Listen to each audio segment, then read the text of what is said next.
You got to ask yourself, what is my intention? Why does it arouse within me a sense of such assertiveness that it could almost be a little defensive? Is my need to control and help them, in a sense, coming from a place of complete calm and collectedness within me? Or is it coming from a place that I am also tired of feeling chained to be conforming to the system? So it'd be easier if everyone else also just starts waking up.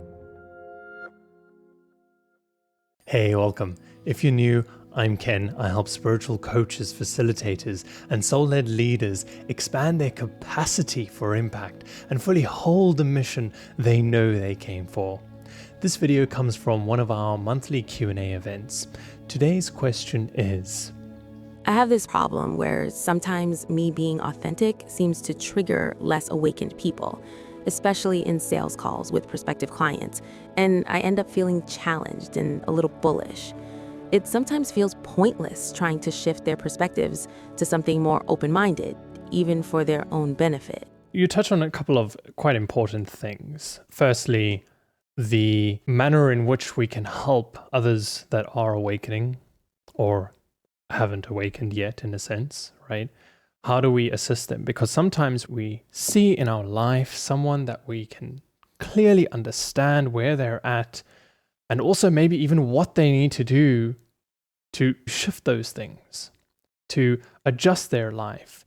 And there's nothing wrong with recognizing that, right? And this is where the part of control and also, again, another part of fear come in. And really, you got to ask yourself, what is my intention? What is behind my intention, rather, when I am approaching the situation? Why does it arouse within me a sense of such assertiveness that it could almost be a little defensive, in a sense, right? Because you're talking about the bullish approach to, helping people or to fighting the system, in a sense.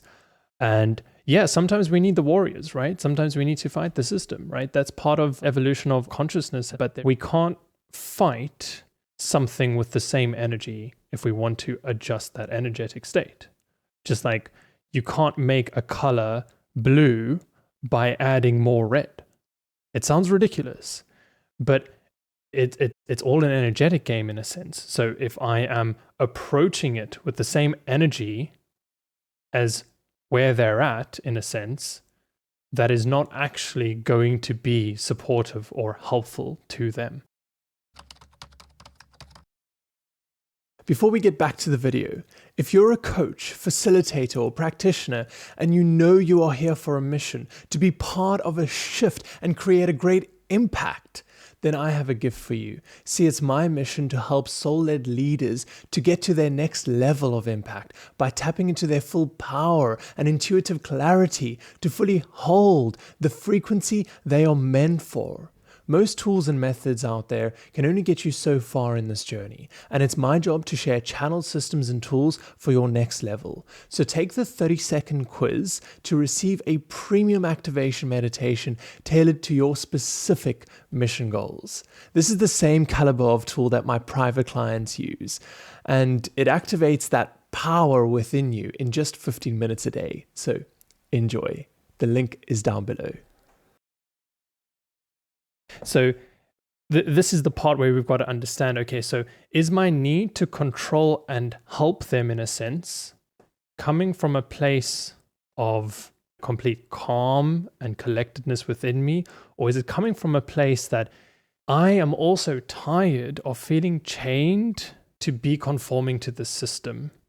So it'd be easier if everyone else also just starts waking up so that I don't have to sometimes pretend, or I can be freely and safely myself. So we've got to understand, okay, well, where does this fear come from, in a sense? And there's also okay, I don't want to be judged. I also want to be accepted, right? And so this is something that we can also project onto others, even when we're trying to help them, because we think, in a way, that if we can help them be themselves, we have permission to be safely ourselves, even in a sense. I can be myself regardless of the situation, regardless of how life is unfolding, then I'm probably going to have a reflected experience where I do feel safe, because my safety is not dependent on whether I can be based on a physical experience around me, but because I've just decided to be.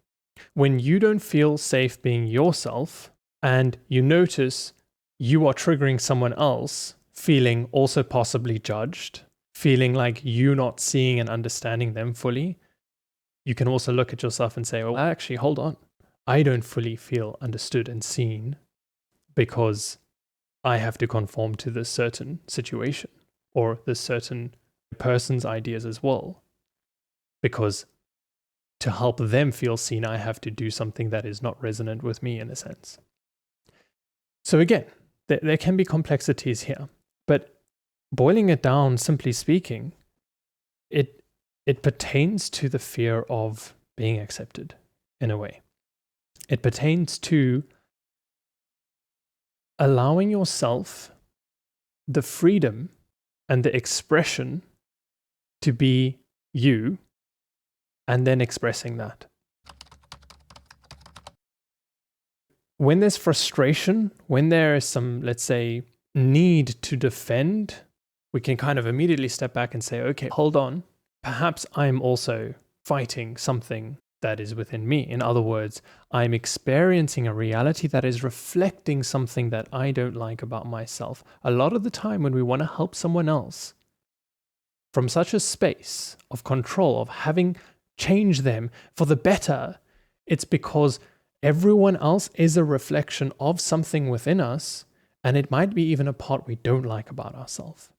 And so we recognize and we want to change that and fix that, but it's just because we want to actually feel better about that. And sometimes it can be so unconscious, so deep ingrained, but when you really look, you start to notice, oh, hold on. When someone is being, inappropriate and rude, and I don't like that about them, I'm often actually having some kind of self-judgment within me with regards to my ability to express myself, or with regards to the fact that I feel like I can't freely explain something, for instance, or because it's something that just doesn't resonate with me in a certain way.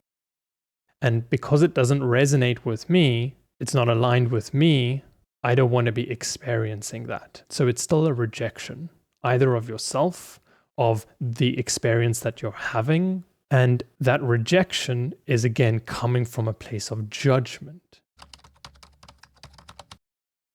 Hey, real quick, it's my mission to create a butterfly effect by teaching leaders like you how to embody their greatest impact. I've already impacted over 4,000 soul-led people with my authentic business and intuition programs and coaching events. And the aim of this video is to reach even more spiritual teachers so we can start to make an even greater difference. So if that's you, click on the subscribe button. And if you know someone who would actually benefit from these insights, go ahead and share this video with them.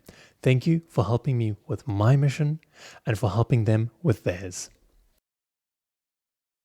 There was a moment in my life where I kind of woke up, and this was years after also doing some of the healing work and already doing a lot of work with people, where I saw someone do something and it was unpleasant.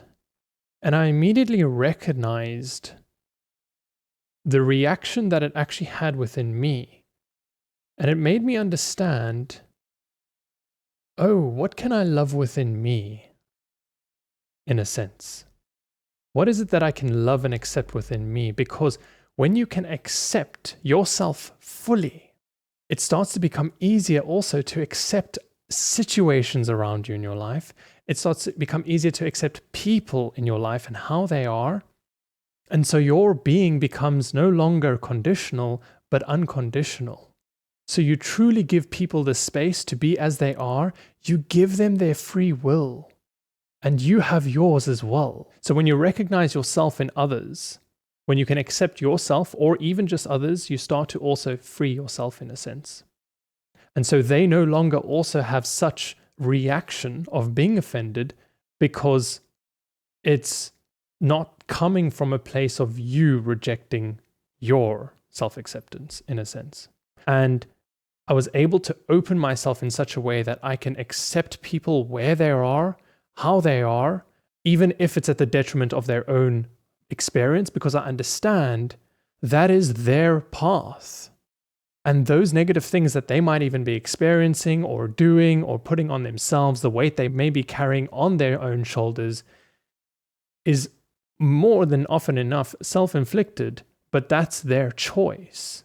And so when I give them the opportunity and the freedom and the space to do what they do, even if it's bad for them, it frees them in such a sense that they can explore it freely. They can make sense of it freely, because I understand that often some of the negative experiences that occur wake us up, give us such value and substance, crack us open, awaken so much of the divine within us. And so I'm not going to rob anyone of that experience just because I will feel better if they are better. Hey, it's me again. If you have any questions or thoughts, share them in the comments section down below and I'll be happy to chat. And if you're looking for more intuitive guidance on your soul mission journey, then click on this video above and I'll see you there. Until next time, bye.